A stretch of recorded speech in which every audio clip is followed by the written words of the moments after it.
përvoja janë dhe në fëqinësi këtu që janë më të përshtatshme me kushtet tona, edhe për shkak të atij fizikut që e patëm. Dhe për mendimin tim ka rëndësi jo vetëm tash të shkojmë në atë lujë me simbolike, me toteme, po megjithatë shikojmë cilat janë vlera me cilat do të mbështetemi. Jam i sigurt po për shumicën e njerëzve po të them unë se duhet bestohemi para flamurit kombëtar. Shumica e njerëzve do të vajtohesh, sepse sa betime janë bërë para flamurit kombëtar.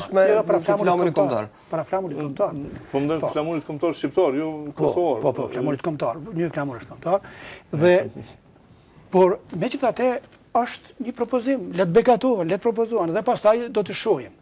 Për mendimin tim mund edhe të thuhet ndoshta një shtohet dhe vlerat tradicionale të shoqërisë kosovare, në cilën futet pastaj edhe besimet, edhe Zoti, edhe vlerat tjera, morali ynë, tradita jonë edhe ligjvënëse, edhe aty ku është pozitive edhe kanuni Lekdugaxhinit, pse jo, do thotë i marrim gjitha ato vlera pozitive që janë pasimirueshme në realitetin e ri.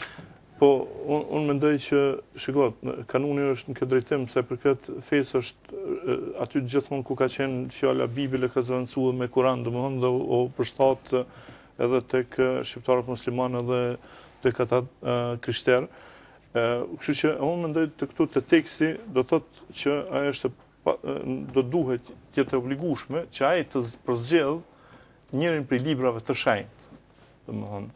Sepse ne kushtetutën, ne betojmë kushtetutën, po kushtetutën ne mund ta ndryshojmë. Kushtetutën e përmirësojmë, ai s'mund me marr betim do këtë kushtetutë nuk do ta mirë, do ta zbatoj këtë, po që s'do ta ndron ato. Kështu që betimi është shumë. Do të kishte një debat të ashpër në kuvent për këtë gjë. Shumë ai për mua nuk kish pas fare problem sikur ta zom Alfred Mojsiu që ka qenë presidenti i parë ortodoks i vendit. I Shqipërisë ta bënte betimin në Bibel. Unë po si musliman fare s'kisha më ofendu, përkundërzi kisha me pas një respekt shumë më të madh mbi të.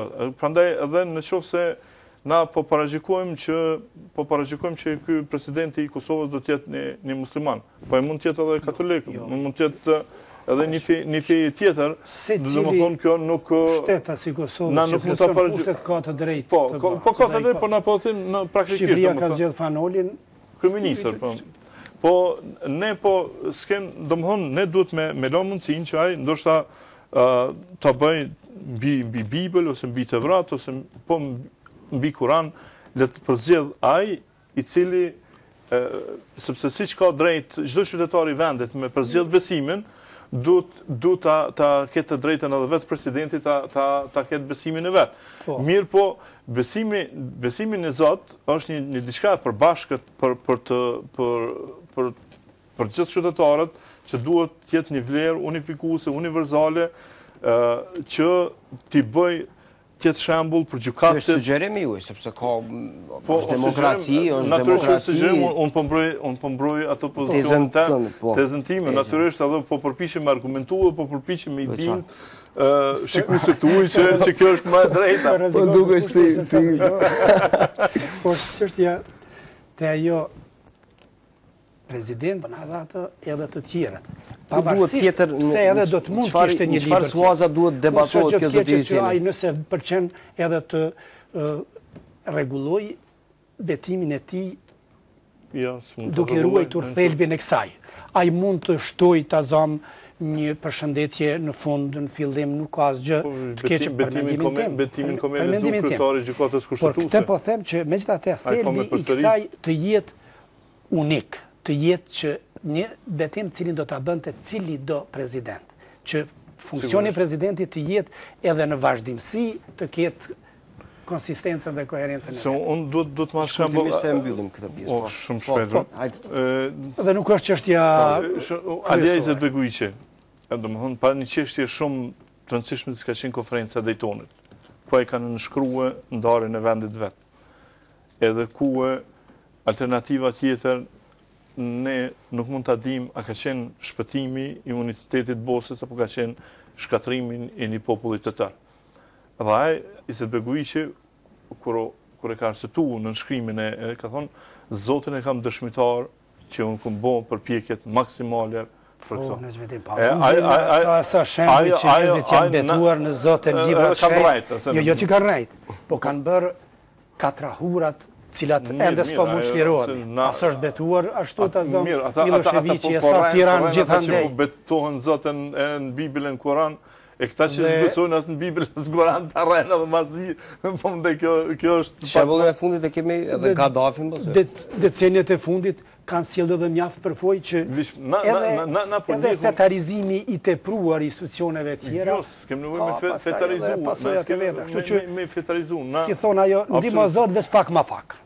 Na thjesht do të ndjekum shembullin amerikan, kombet më të zhvilluar të botës. Na jemi një komb akoma në lindje sipër, akoma s'na kanë pranuar kombet e bashkuara, po do të shohim atë ku është kombi më i zhvilluar i botës. Dhe kombi më i zhvilluar i botës na pja kopjojnë komplet formulën e pja përjashtojmë veç ato që është më të rëndësishme, veç fjalën Zot. Nëse eksperte e atjeshëm pikërisht na kanë propozuar këtë?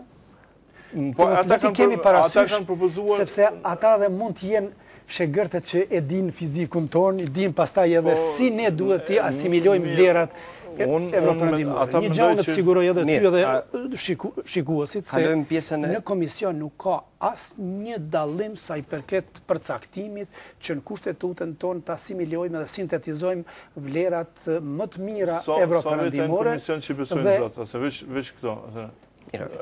Sovjet e natistë sojnë... Dhe ta mërmendja që këtë çështje duhet të ashtronim në komision. Jo, veç që po më dhej, kjo në qoftë saj, po thu Antoni ka... Si kur dikush pastaj që edhe ajo ka të bëjë me drejtat e njeriut e tjera, pa është temë tjetër. Në shumë kushtetuta janë të drejtat barabarta, edhe atyre që besojnë, edhe atyre që... Po, jo, e vërtet, prandaj është shteti laik. Prandaj edhe nuk... Jo. Që më smiqua ata që s'besojnë, më smiqtin furra. Këtë pjesë duke vazhduar debatin në drejtat e njeriut, po kaluar për të diçka tjetër që zoti Hyseni e kemi rastin zoti Alia Shuhet. Çfarë rëndësie ka për neve?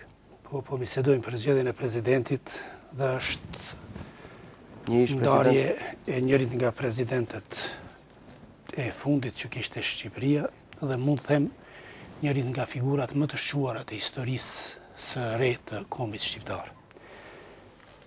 Është jo vetëm një burr shtetës, por një luftar antifashist prej moshës 16 vjeçare. Dhe prej asaj kohe deri në moshën e tij, çfarë rëndësie ka për neve kosovar? I lidhur me Kosovën dhe lirinë e saj. Si 17 vjeçar ai ka luftuar në Kosovë, një luftë e cila me gjithë edhe pasojat që ka pas, e vretjet që mund bëhen, megjithatë u bë faktor vendimtar që në Kosovë të mos ndodhte çameria, të mos ndodhte ajo që ndodhi me Vojvodinë dhe Volksdeutscherat. Përveç tjerash, Ramiz Alia ka qenë, tani më është dëshmuar disa herë, në vazhdimsi angazhuar për lirinë e Kosovës, është autori i atyre shkrimeve historike, një pjesë të artikujve historik të shtypjes shqiptar për Kosovën, edhe gjatë viteve 50-60 e tjera dhe sidomos pas vitit 81. Dhe është prezidenti i parë që ka njohur Republikën e Kosovës. Prezidenti i parë madje në botë që ka njohur Republikën e Kosovës. Qysh në vitin 91 do thotë kur ishte shpallur nga populli i Kosovës dhe mbeti për fat keq e vetmja njohja atë. Zoti Spahiu. Po nisëm për kësaj të fundit, nuk është të vërtet që një deklaratë e parlamentit ka qenë njohje e Republikës Kosovës. Njohja e Republikës Kosovës është bë nga ona e qeverisë së Shqipërisë, dhe bëhet me notë qeveritare, jo me deklaratë parlamentit, është bë tek masi e ka njohë Afganistani, Amerika dhe Turqia, këto shtete të tjera. Gjithsesi, nëse Shqipëria ka qenë ndër të parat që ka njohë, po jo e para, sepse nuk konsiderohet njohja e çfarë është bërë në vitin 1991. Unë do të thosha që rëndësia e zotit Alia për rëndësia e Ramiz Alias ka qenë se ai nuk ka qenë i egër si Enver Hoxha, do të thonë ka qenë më i butë, por gjithsesi për mendimin tim ka luajtur një rol negativ në historinë e Shqipërisë dhe të shqiptarëve në tërësi, veçanërisht në Kosovë nuk do ta quajë kontribut, përkundazi ushtrit që erdhën partizanët të Shqipërisë në krye me Ramiz Alinë, me Shefqet Peqen, ato faktikisht e dorëzuan Kosovën në duar të partizanëve serbë dhe mbas cilën ndodhen masakrat të njohura si masakri i Tivarit, i cili është kryesisht përgjegjësi edhe e Ramiz Alisë dhe e generalëve tjerë, të partizanëve tjerë të cilët u futën në Kosovë. Për mendimin tim, është një e vetmja gjë pozitive nga ana tjetër, se ai ishte nuk ishte jegër, nuk ishte aq katil si që ishte Enver Hoxha. Dhe ka pas në mbas edhe fuqinë vetë. Zoti Hyjseni ju keni pas mundësi ta takoni atë. Ka mund edhe fundi. Po disa herë dhe me shumë respekt, mund të them se edhe gjatë vitit fundit. Herën e fundit kur e keni takuar? Ka manifestuar muaj më parë një përkushtim të përhershëm, shumë të natyrshëm, tamam të një plaku turt për Kosovën, cilën siç thoshte e kishte pas gjithmonë në zemër dhe për mendimin tim është natyrshëm. Njëri që ka ardhur dhe ka luftuar hordhit nazifashiste edhe në tokat e pushtuara atëherë, të stërpushtuara të Kosovës me shpresën se ato pastaj do të vendvendosnin dhe do të bashkoheshin me Shqipërinë. Një udhëheqës që siguroi megjithatë një tranzicion pa gjak çfarë dëshironin armiqtë e Shqipërisë dhe për fat keq edhe disa. Dhe sot në kuvend nuk është përmendur fare. Bastard shqiptar. Nuk është përmendur fare. Mund të mos jetë ditë, unë kam marrë vesh tek pas seancës për këtë lajm, dhe ajo që do dëshiroja të theksoj, gjatë kohës kur Ramiz Alia ishte prezident, edhe pse Shqipëria kishte një pozitë shumë të vështirë ndërkombëtare. Megjithatë, atëherë edhe filloi stërvitja e njësive të para të ushtrisë shlimtare të Kosovës për lirinë e saj. Mendoj që për ne kriter edhe për vlerësimin e figurave tona, si edhe për vlerësimin e figurave të huaja botërore, ka qenë është dhe s'mund të mos jetë qëndrimi tyre ndaj Kosovës, ndaj lirisë tonë, para së gjithash. Çështje tjera ideologjike sistemit janë çështje të tjerëve, le të shikojnë brenda vet ata. Ne nuk i çmojmë liderët e sotun botëror mbas asaj çfarë sistemi kanë, çka bëjnë mes vete. Po çka bëjnë për Kosovën. Dhe për mendimin tim kësaj duhet i bëjmë. Pikërisht për këtë. Po flas, unë domethënë që pozitive e përmend edhe një herë është tranzicioni që ka ndodhur pa dhunë. Po mendoj ose me një dhunë minimale, do të thosha, ka mund të jetë sikur të ishte Enver Hoxha gjallë, domethënë edhe koha për mbytjes do të mund të ishte shumë e përgjakshme. Por unë nuk mund ta quaj hordit barbare këtu sepse fashiste ose fashiste, këtu sepse në çaj ju pëlquni ato hordit fashiste, por po mos ishin ardhur që ato hordit fashiste në Kosovë, Kosova sot nuk do të ishte.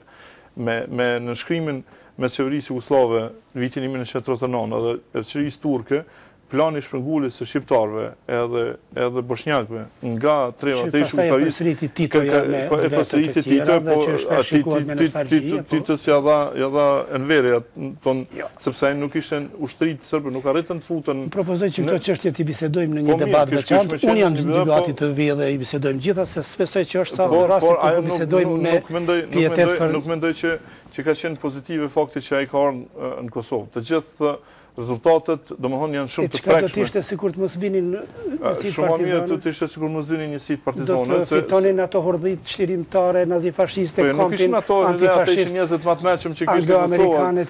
Kryeministri në atë kohë ishte Recep Mitrovica, ministri i brendshëm ishte Xhafer Deva, ishin njerëzit më të shuar, më të mëshëm që kishte zgjedhur. Dalim tani mos të zhvendosim kush ka qenë. Po ishte një kamp i tërë botëror, një aleancë sikur tash ta zhvendosim debatin tek kush ka qenë mirë, po thjesht a ka pasur rolin zoti Alia tek ai tranzicioni i qetë i pushteteve në Shqipëri. Dhe mund të keq përdori një deklaratë që mendimin tim një adhëtari të pazakonshme.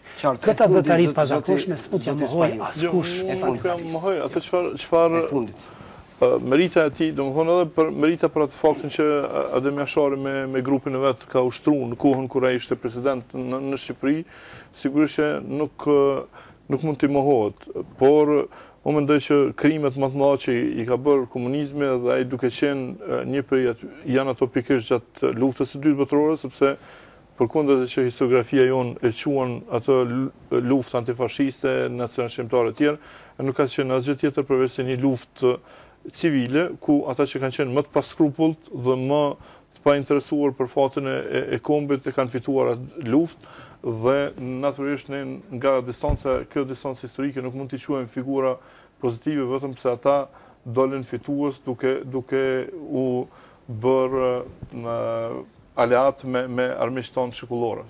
Kështu që prandaj mendoj se këtu nuk mund të ketë një kjo është e pjesa e erët që i përket edhe Ramis Alisa dhe në Rrugës edhe gjithë... Krahasoj vetëm me shembull me përvojën e Çamërisë dhe të Vojvodinës. Letjet e fundit jemi tek në fund, i dëgjuam dy qëndrime, faleminderit zoti Spahiu, zoti Hyseni. Vetëm do ta shpjegojmë, lutem. Nuk kemi asnjë. Çobrilloviçi edhe Andriqi kur i thonë thotë na lënë se me Tito i rikonfirmonte këtu. Po, me Kosovën. Ky debat nuk përfundon. Këtë punë ka lehtë po hajde asnjëherë, megjithatë ne do të kalojmë tek një histori tjetër. Do të zhvendosemi realisht në Beograd për të parë se si Robert